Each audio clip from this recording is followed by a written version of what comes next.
para falar sobre as informações do mercado, nós convidamos a Isabela Camargo. Ela é zootecnista e analista da HN Agro. Já está aqui com a gente. Isabela, seja muito bem-vinda. Olá, Andressa. Olá a todos. É um prazer sempre estar aqui com vocês, trazendo a informação em relação ao que a gente está vendo aí do mercado, né, Andressa? Exatamente. E o cenário é de oferta ajustada e queria entender como isso tem impactado as cotações aí para o boi gordo.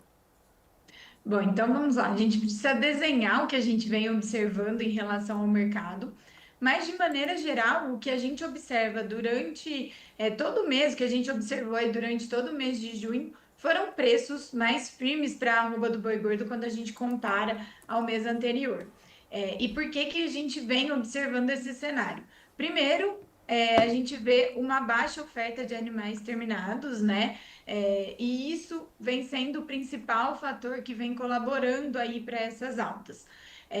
A gente vê os pecuaristas negociando de forma compassada e do lado do frigorífico também. Existem aqueles frigoríficos com escalas um pouco mais confortáveis, mas a gente também vê frigorífico precisando aí negociar para conseguir alongar suas escalas. Então, de maneira geral, o que a gente observa são preços firmes, principalmente aí por causa dessa oferta bem restrita, né? E o pecuarista negociando de forma mais compassada, esperando uma melhor negociação, esperando um melhor momento para negociar. Então, é esse o cenário que a gente vê de forma geral em relação à oferta. Isabela, você falou aí que os pecuaristas estão buscando negociar mais. Que patamar de preço são esses que as indústrias frigoríficas estão impondo e qual o patamar de preço que o pecuarista busca, ele almeja neste momento, assim? Bom, a gente tem aqui, Andressa, a questão de preço médio, né? A gente tem um preço médio de junho e a gente já vê uma alta de 1,5% em relação ao mês anterior. A gente tem que lembrar que a gente está num período aí que começa a ter o maior número de animais terminados vindo aí do confinamento, então são animais que têm aí um valor agregado um pouco maior. Então o pecuarista busca melhores valores. E aí tem a questão também que a gente entra agora, a gente entra no primeira semana do mês, né? E a gente tem a questão da demanda. A gente tem uma melhora em relação à demanda agora no início do próximo mês. Normalmente é isso que a gente observa, uma melhora no poder de compra do consumidor. Então, a gente vê esses frigoríficos que precisam compor escala se movimentando agora nessa semana, comprando mais, né, e oferecendo preços melhores para poder atender aí esse consumidor na próxima semana. Você falou aí com relação aos frigoríficos, queria entender qual é a média das escalas de abate que os frigoríficos estão e eu ia pontuar sobre isso mesmo, sobre como que o mercado já se prepara para as próximas semanas, já que é de incremento na demanda com o pagamento dos salários. Então a gente vê aí uma média de 8 dias, né? Alguns frigoríficos, como eu disse, um pouco mais confortáveis. Isso eu estou pensando em Praça de São Paulo, né, Andrés, que a gente tem aqui como referência. Essa valorização que eu disse também foi em relação a São Paulo. Então a gente vê essa média de 8 dias, sendo que alguns frigoríficos um pouquinho mais confortáveis. E, como eu disse, aqueles que negociam mais no spot com escala um pouquinho mais apertadas. Em relação à demanda, então vamos entender como que acontece aí essa dinâmica, né? Então a gente está no última semana do mês, pensando em varejo, é uma semana crítica em atacado também, com pouca movimentação, o poder de compra do consumidor é menor aí, então a gente vê menos movimentação em relação a esse cenário. Por outro lado, o frigorífico começa a se abastecer pensando na primeira semana do mês, que já é a semana que vem, recebimento de salários, a gente tem uma maior movimentação em relação ao atacado, então a gente tem esses dois cenários distintos.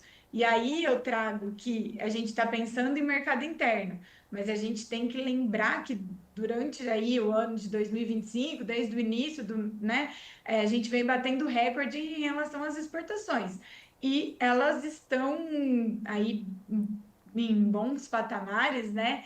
com um bom ritmo, né? E a gente vê que se esse ritmo continuar, que foi o que a gente teve de informação até a terceira semana, a gente deve ter mais um mês de recorde pensando no mês de junho. Ou seja, as exportações vão contribuir para ajudar a enxugar os estoques excedentes que seriam destinados para o mercado interno. É isso? Isso mesmo. Então, aí a gente tem que trazer, né, outros números. A gente tem o número de animais abatidos CIF, né? A gente já tem o primeiro trimestre, mas o CIF são dados preliminares aí que a gente que consegue nos ajudar. E segundo os dados dos abates CIFs, a gente teve um aumento de 0,9% em relação ao número de animais abatidos quando a gente compara aos 5 primeiros meses aí de 2024. Nesse mesmo período, a gente teve um aumento nas exportações de 11%. Então, a gente teve um aumento muito mais expressivo nas exportações do que a gente teve de produção de carne.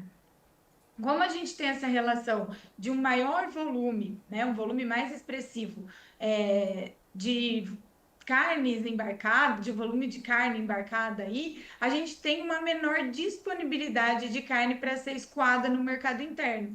Então, isso vem sendo um principal fator aí que colabora aí também para a firmeza em relação ao mercado, junto a essa oferta restrita aí de animais que a gente deve começar a observar, que a gente vem observando, né? Certo. E Isabela, queria entender com você como que está o mercado atacadista, como que estão os preços no mercado atacadista, só para a gente entender como que está caminhando essa semana e com relação aos preços, se a gente comparar com o mesmo período do mês anterior, só para a gente ter uma noção de como estão os preços e como que está a relação entre as demais proteínas, de suínos, de frango. A gente vê que o preço do frango ele recuou com a gripe aviária. Queria entender como está esse cenário. Bom, então vamos considerar aí o boi casado, né? A gente tem que o boi casado, apesar da gente ver que nesses últimos dias o atacado vem ficando firme, aí mesmo a gente estando uma semana crítica, mas quando a gente faz a média de preço de junho e compara ao mês anterior, o boi casado ele teve uma queda de 0,6%, tá?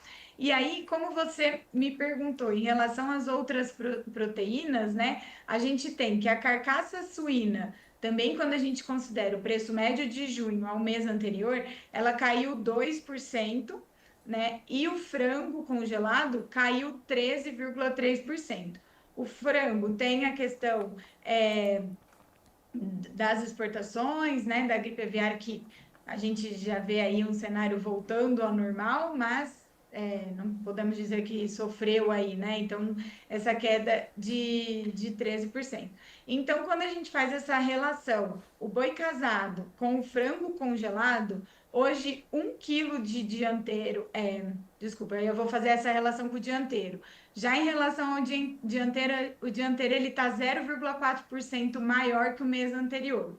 Então, vamos fazer essa relação, dianteiro com o frango congelado e com o suíno. Então, 1 quilo de dianteiro equivale a 2,67 quilos de frango congelado.